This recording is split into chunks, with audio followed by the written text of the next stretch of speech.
Welcome to this explainer. Today, we are unpacking the physical, economic, and psychological realities of artificial intelligence.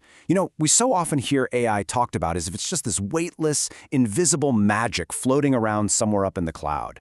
But we are going to look right past that illusion today, because behind every chatbot, every generated image, and every automated recommendation is a very real, heavy system that requires massive amounts of electricity, land, water, and human labor.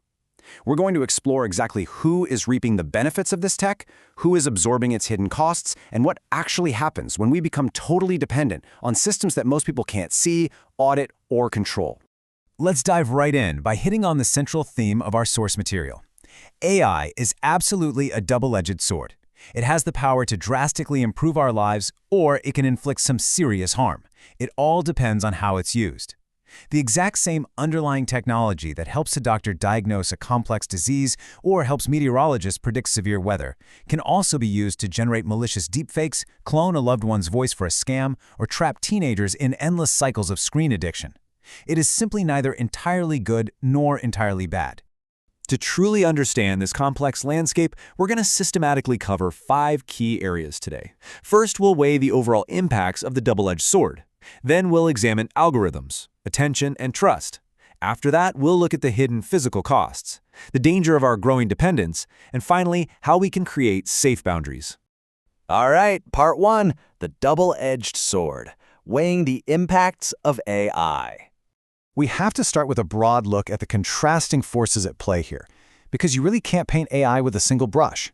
When it's used responsibly, AI acts as an incredible tool that extends human capacity. Over in healthcare, it's supporting clinical decisions and analyzing medical images with amazing precision. It provides literacy support, accelerates massive scientific research projects, and acts as a life-changing accessibility tool for people with disabilities. It even takes over dangerous or highly repetitive work, which gives us some really measurable productivity gains. And for the environment, agencies like NOAA are using AI-driven global models to deliver faster weather forecasts with drastically reduced computational expense. So there is massive potential for it to be a force for good. But flip the coin and we immediately see the darker edge, where these exact same capabilities are being exploited.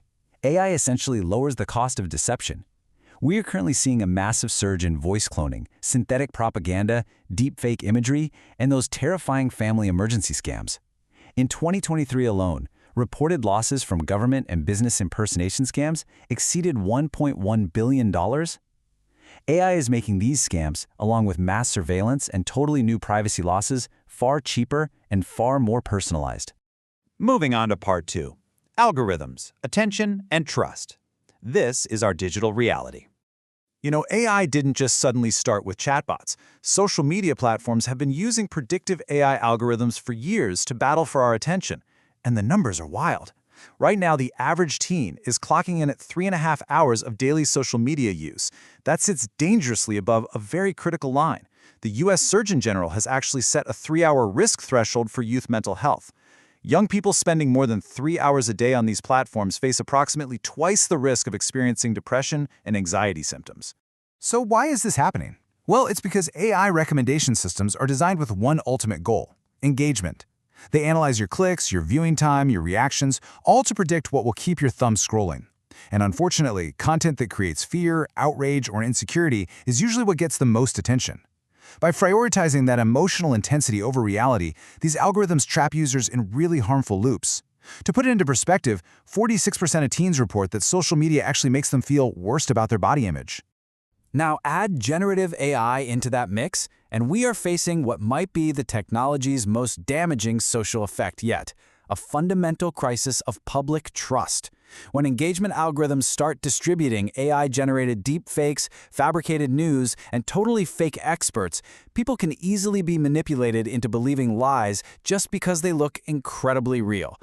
But the scariest part isn't even that people will believe fake information. It's that they will become so exhausted and overwhelmed by it that they stop believing authentic evidence altogether. Which brings us to part 3, the hidden physical costs, the environmental reality. Remember earlier when I said the cloud has a zip code? It has a massive physical footprint. Generative AI requires huge numbers of specialized computer chips running in gigantic data centers. In 2023, U.S. data centers consumed about 176 terawatt-hours of electricity. That's 4.4% of all national electricity use. But look forward to the projection for 2028. It could reach up to 580 terawatt-hours, meaning these data centers might consume up to 12% of all U.S. electricity. This rapid expansion of power and emissions threatens to compete directly with our other critical public electrification needs unless we manage it really, really carefully. And guess who absorbs the burden of all this massive infrastructure? Everyday, nearby neighborhoods. Nationally, the indirect water footprint for U.S. data centers in 2023 was nearly 800 billion liters. In places with huge data center industries like Virginia, local utilities are getting heavily strained by these water demands. On top of that, communities have to deal with the constant 40 to 59 decibel, low-frequency hum from the massive cooling equipment. And while these facilities do bring temporary construction jobs, they offer very few permanent operations roles once they're actually built. So, communities end up absorbing the land conversion, the utility strain, and the noise, often without seeing any long-term economic benefits.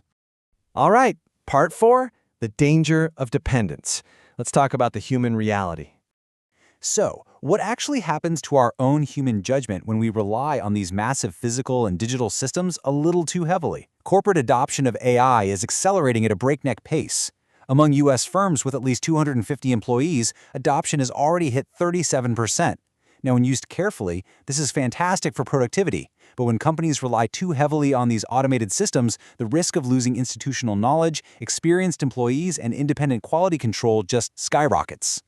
It really boils down to a psychological trap known as automation bias.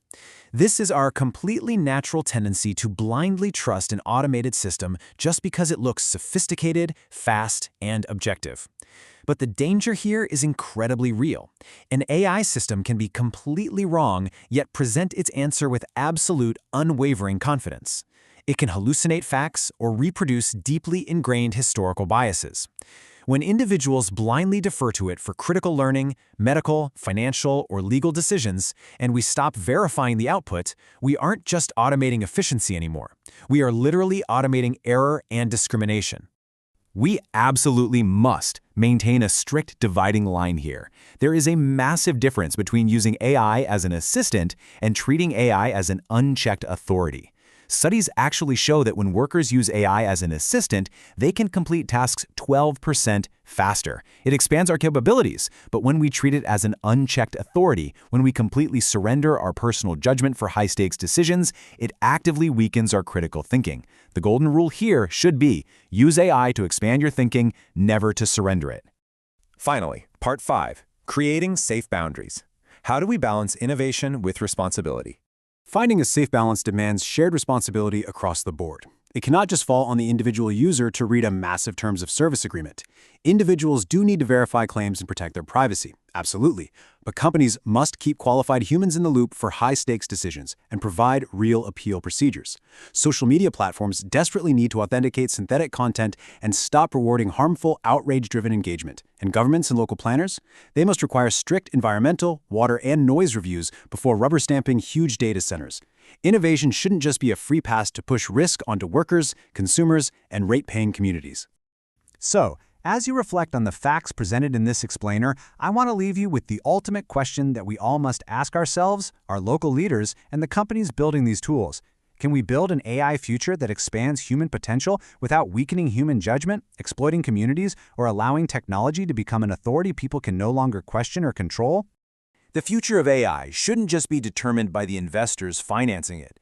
Workers, families, consumers, and communities deserve a real voice in how this double-edged sword is wielded. Thank you so much for joining me to explore this crucial balance. Remember, the 99% perspective, real talk, real strategy for the 99%.